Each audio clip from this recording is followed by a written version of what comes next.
night in Tottenham. Here's his report. It began as a peaceful demonstration, but violence was close behind. As dozens of hooded and masked youths attacked Tottenham police station in North London. Within hours it had become a full-scale riot. Two police cars and a London bus set ablaze. Shops and businesses torched. The demonstration had been about the killing of 29-year-old local man Mark Duggan, shot by police on Thursday after, they claim, firing on an officer. At Tottenham's retail park, looters brazenly ransacked electrical and clothes shops, many seemingly amazed the police didn't arrive.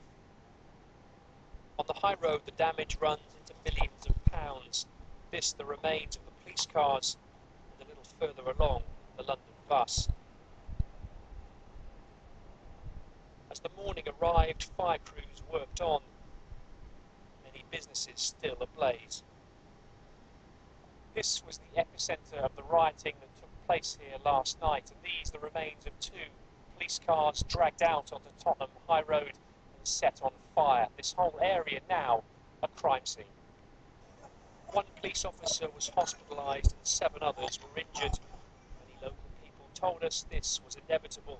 The simmering anger of police bound to boil over, they said. The post-mortem into what happened here will be long. The questions once again difficult.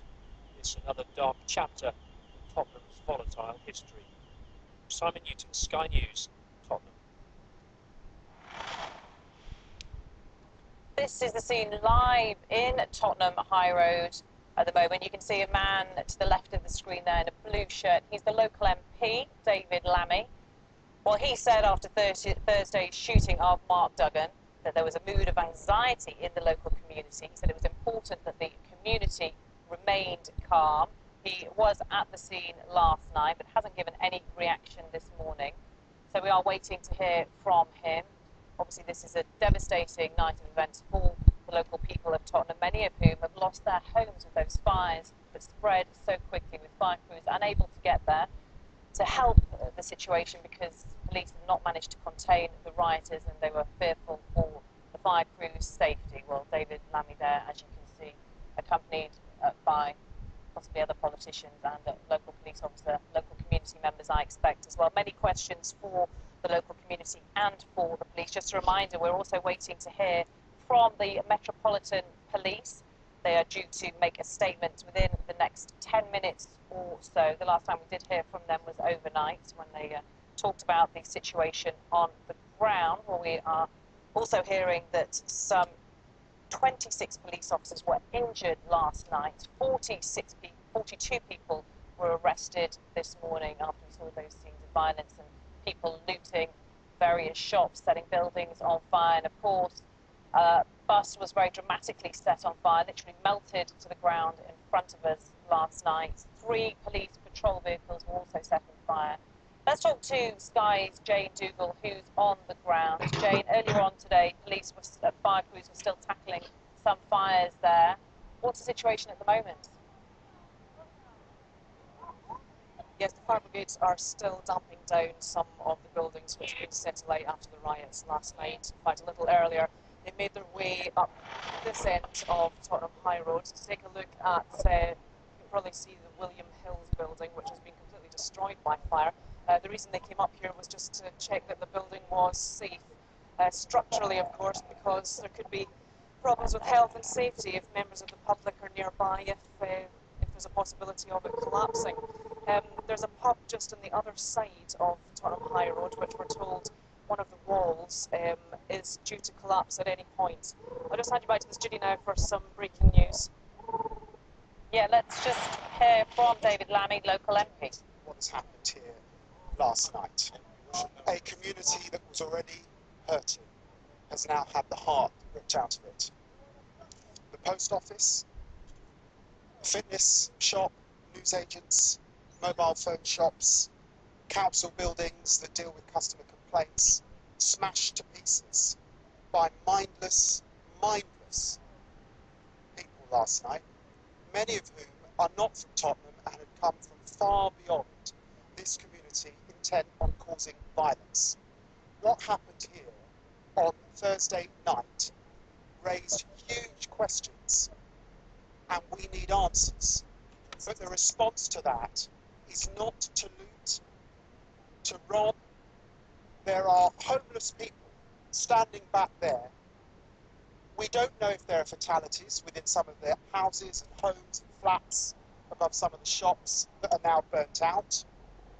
We have officers in hospital, some of whom are seriously injured. This is a disgrace, as so many of my constituents have said to me as I've walked up and talked to them. This must stop. And this is nothing like the sorts of scenes that we saw in Tottenham back 25 years ago. Then there was a particular relationship with the police. This is an attack on Tottenham, on people, ordinary people, shopkeepers, women, children, who are now standing on the streets homeless as a consequence. These are ordinary shopkeepers that live above their shops. There are questions about the nature of the escalation of this violence last night and the nature of the policing that led up to it. I'm concerned that what was a peaceful process, and of course it is always legitimate to protest peacefully, turned into this, and that it seemed to go on for many hours before we saw the kind of policing that I think is appropriate. And I think small skirmishes initially should have been stopped far quicker.